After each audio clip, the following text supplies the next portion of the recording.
Okay, so first thing we're going to do is we're going to recap what we just did with this problem, and then we'll finish up by solving, okay? So first up, it says calcium fluoride dissociates, which means it breaks apart. So it's going to break apart. This is going to be the dissociation equation. It gave us that it was solid here, and then it didn't give us that these were aqueous, but we just assume we're going to put them in water so that they break apart. And that's kind of the idea with all of these ones that start out like this. They also tell you that it's Ksp. All right, if they didn't tell you it was Ksp, you could kind of tell because this is a salt. It has a metal and a non-metal, and it starts out as a solid. And so whenever you have Ksp, whenever you start with a solid, for your ice chart, the solids you don't represent at all. So you just leave it blank. So you just cross it out, all right? So then you fill in the ice chart like normal. And like normal just means whatever the coefficient is here gets put down here. So there was no coefficient for calcium. So it's just plus x. And then there's a 2 here, so then it's plus 2x. And with these ones, they're great. It's just 0 plus x, so you just get x. 0 plus 2x, you just get 2x for that one there. All right, so that's the setting up of the ice chart. Does anybody have any questions on this so far? No? All right. Next thing we do is we need to set up the Ksp equation, which is just like a Ka equation or a Kb equation. The only difference is you leave out the solid. So all you're going to have for these ones are going to be the products, which are aqueous. So we have calcium. We're getting that from here. We have the fluoride. But notice that there's a 2 in front of the fluoride, and that's why the 2 gets raised to the exponent. So now we have this. Then we substitute in for the numbers for everything that we have. They gave us this. They gave us Ksp. We had figured out these things from over here. So we have x, we have 2x, the quantity squared. And then we simplify the 2x quantity squared to 4x because we distribute that 2. So 2 squared is 4. X squared is x squared. And then we have another x, so we go x to the third. So now we ended the other day with this right here. 4.0 times 10 to the negative 11 equals 4x to the third. Everybody cool with that so far? Okay, so we need to solve for x, just like in algebra. So the first thing that we want to do is just get x by itself. So we can do that by dividing 4 on each side.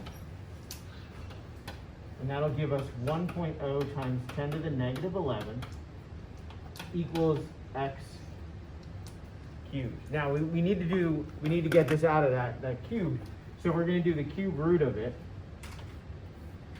And we're going to pause so you have a second to figure this out on your calculator.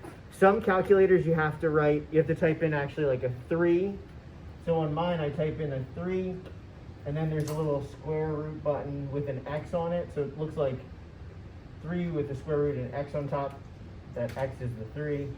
And then 1.0 times 10 to the negative 11. And I put that in scientific notation. And then that should give us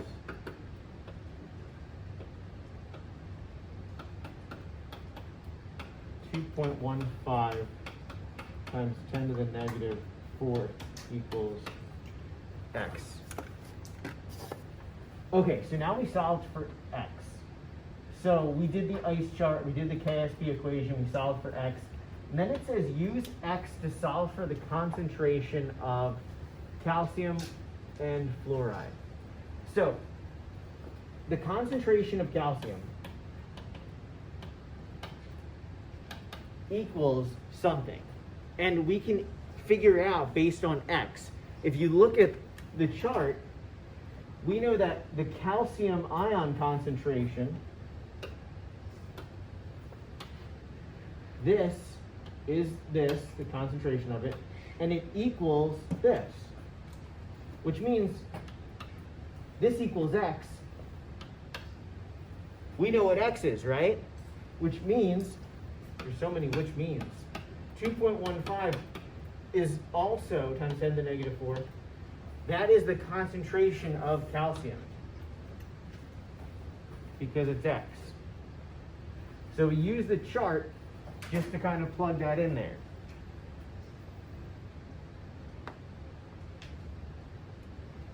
Any questions with that part? Now, check this out. We can also figure it out for the fluoride. Oops, not yellow. Because fluoride equals 2x. So here's the fluoride. It's 2x. So we have 2x here. We know what x is, right? X is 2.15 times 10 to the negative 4th. So it's going to be 2 times 2.15 times 10 to the negative 4th molar. All right, because that's x. Put that in our calculator, we'll get an answer. So this would be maybe 4.3 times 10 to the negative 4 molar equals fluoride concentration. This would, after we round it to sig figs, would be 2.2 times 10 to the negative 4.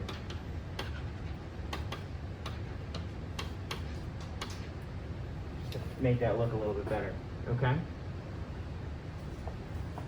Everybody cool with that? Now, to finish this up, those are what those numbers are, but what does this actually mean? All right, so this means that we started off with just a powder of calcium fluoride. We took that powder, we put it into a beaker, and then once it was in that beaker, this is calcium fluoride, right? Once it was in that beaker, it dissolved, it dissociated into the 2 ions. And what we want to know is, well, how many of those ions are actually in that beaker? And what we just figured out is that this has a concentration of 2.2 times 10 to the negative 4 molar, and then the calcium has a concentration of double that, of 4.3 times 10 to the negative 4.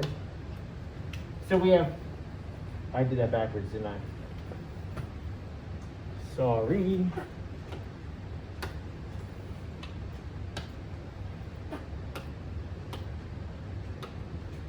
Calcium, because there's only one of them, right? It's just one, it's not 2x, is the smaller amount. And then fluoride, there's double the amount of fluoride in there. So that's how much of that is actually in there floating around, right? That's their concentration. And that's what we figure out from these kind of problems, is what the concentration is at the end of the reaction, all right? So what's our answer? Well, we had to solve for the concentration of calcium fluoride. So our answers are these two numbers here. Oh, that's why I did it wrong, because I wrote fluorine here instead of calcium. That's calcium.